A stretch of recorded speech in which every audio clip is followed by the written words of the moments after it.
E o economista Paulo Guedes está montando a equipe para tocar a economia no eventual governo de Jair Bolsonaro. A Folha de São Paulo lista alguns nomes, entre eles os conselheiros de Guedes que atuam em bancos, teles e gestoras de investimento. Fazem parte dela Alexandre Betâmio, presidente executivo para a América Latina do Bank of America, João Cox, presidente do Conselho de Administração da TIM, e Sérgio Heraldo de Sales Pinto, da Bozano Investimentos. Se forem confirmados, os nomes devem empolgar o mercado internacional, que deve retomar os investimentos no Brasil. Além disso, diz o jornal, Bolsonaro já teria definido alguns de seus ministros. Segundo a Folha, são eles: o deputado Onyx Lorenzoni para chefe da Casa Civil. Esse ele já tinha antecipado na entrevista para o Augusto, né? Foi. O Stravos Chantopoulos, da Associação Brasileira de Educação à Distância para Cultura e Educação. Henrique Prata, presidente do Hospital do Câncer de Barretos para a Saúde. Oswaldo Ferreira, general 4 estrelas da Reserva para os Transportes. Augusto Heleno, general da Reserva para a Defesa. Esse já estava bastante envolvido. O astronauta Marcos Pontes para Ciência e Tecnologia. Também tinha antecipado. O Gustavo Bebiano para o Ministério da Justiça, é o atual presidente nacional do PSL, assessor e advogado do Bolsonaro. O Naban Garcia, presidente da União Democrática Ruralista para o Ministério da Agricultura. Quer dizer, o Bolsonaro, a campanha dele, né, aí por meio também das indicações do Paulo Guedes, já revelando diversos nomes. E o que é engraçado, Augusto, é que o Haddad não revela nada. Principalmente o eventual ministro da Fazenda, porque fica parecendo cada vez mais que eles posam com uma determinada atitude para chegar lá no governo e fazer outra coisa. Então ele não quer dizer quem é que ele vai botar lá, porque sabe que geraria um desagrado, principalmente no mercado, entre analistas financeiros, porque seria alguém de maior dirigismo estatal, maior intervencionismo, que levaria talvez a economia para os rumos venezuelanos. Olha, eu nunca vi o Zé Maria, também você é mais jovem, mas também nunca viu, o Zé Maria não viu, nem eu vi uma situação dessas, alguém, no caso Bolsonaro, com possibilidades de assumir a presidência da República sem nenhum compromisso com nenhum partido, nem o partido a que ele pertence, porque ele criou o partido e não ocorreu o contrário. Pois bem, se ele escolher criou, só para deixar claro, porque às vezes a gente usa essas forças de expressão. Fez existir. Ele fez existir politicamente. O partido já estava criado, 9, mas não tinha expressão nenhuma. Deputados, agora é a segunda maior bancada da Câmara. Exatamente, e isso aí resulta da votação dele. Agora, eu torço para isso aí, torço para que ele escolha até representantes de outros partidos, não tem problema nenhum, porque não há barganha.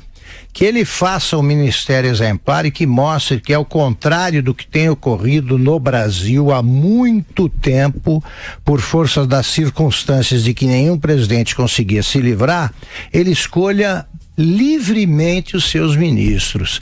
Isso seria um exemplo seria o cumprimento de uma promessa, e ele tem todas as condições de fazer isso. Escolha o melhor. Amparar o melhor para a saúde. Exatamente, aqui há bons nomes, e eu acho que deve fazer isso, e também com certas indicações ele vai vencer resistências de pessoas que fazem restrições ao Bolsonaro e vai tranquilizar os que votaram no Bolsonaro, achando que era a única maneira de impedir a volta do PT. Esse tipo de movimento, que é perfeitamente legítimo e saudável, é o que deve ser feito, e divulgar antes a composição do ministério, eu acho muito saudável. Exatamente. E Zé Maria Trindade, quando a gente lê essa lista, e eu li aqui os cargos que ocupam esses potenciais indicados, todos são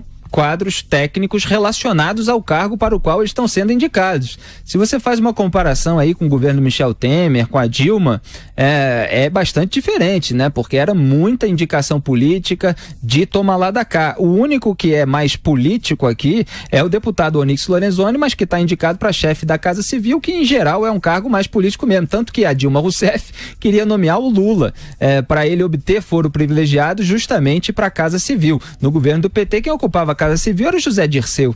O critério era o prontuário, porque só bandido passou pela Casa Civil. Agora o Onyx o deputado Onyx Lorenzoni, repito, teve um comportamento exemplar na CPI dos Correios que devassou o escândalo do Mensalão.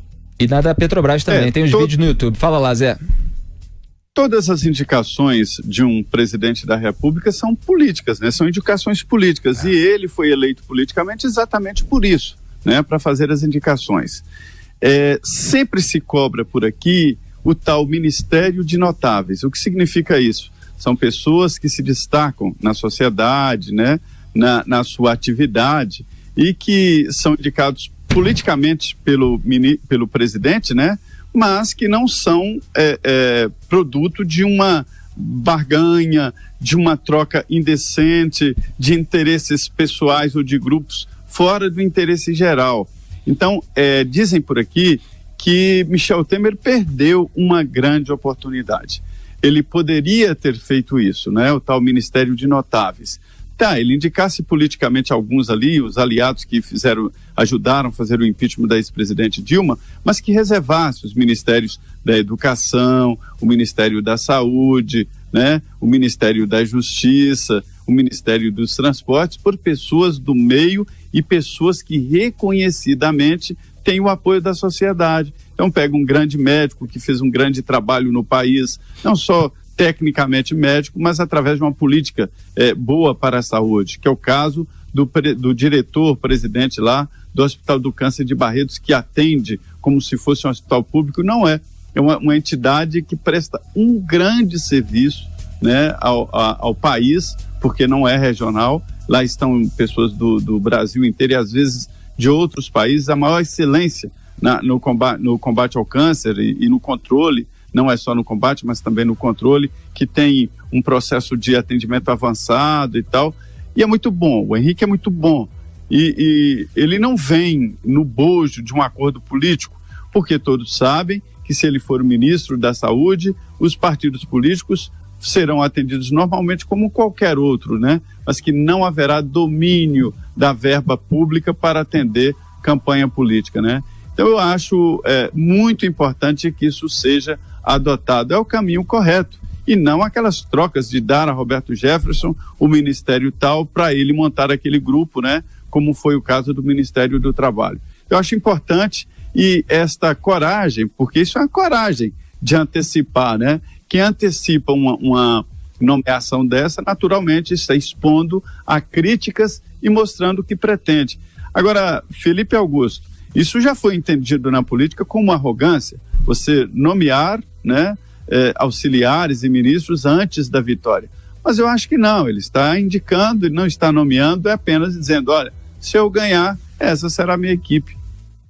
E durante a formação da esplanada de ministérios do governo Michel Temer, eu comentei, vários outros analistas comentaram, que o Temer indicou certos considerados notáveis para a área econômica, para tentar tirar o país da crise, e garantiu ali o núcleo duro do PMDB, Moreira Franco, Eliseu Padilha, toda essa turma, garantiu cargos na esplanada dos ministérios para eles, para garantir o foro privilegiado, porque também estavam sendo alvos de denúncias. Agora, uma das pessoas que o Michel Temer colocou na área econômica, no BNDES, foi a Maria Silvia Bastos, e a Folha hoje disse que a Maria Silvia pode participar do governo do Bolsonaro. Maria Silvia que acabou saindo em decorrência de pressões que vinha sofrendo, justamente porque não estava querendo liberar empréstimos de qualquer maneira, como acontecia nos tempos dos governos petistas. Então é um bom nome, fez um bom trabalho no BNDES e pode voltar aí. E o Roberto Castelo Branco, da FGV, que denunciou o saque da Petrobras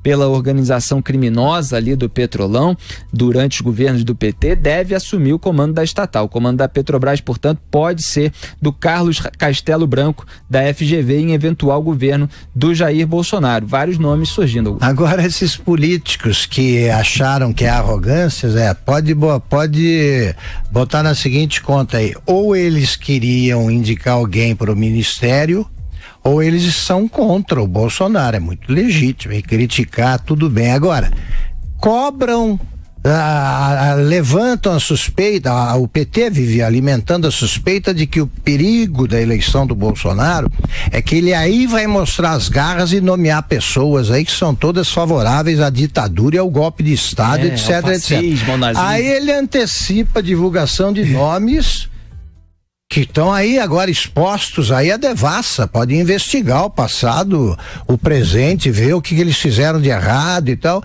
Ele antecipa isso aí e a turma também se queixa. É exatamente por isso que eu disse que ele está assumindo em condições excepcionalmente favoráveis, caso vença o segundo turno, ele estará assumindo. Por quê?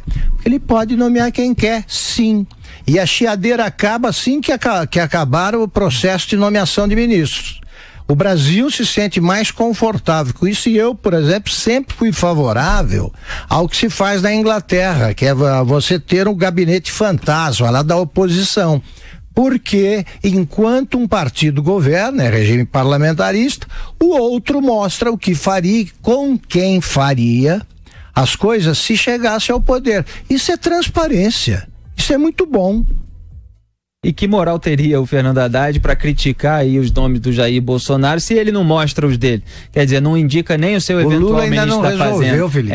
O Lula ainda não resolveu lá na cadeia, né? Não quer indicar o nome porque sabe que vai ser criticado, porque sabe que o mercado não vai gostar, porque o PT sempre quer mais intervencionismo estatal. Agora o bicho vai ver!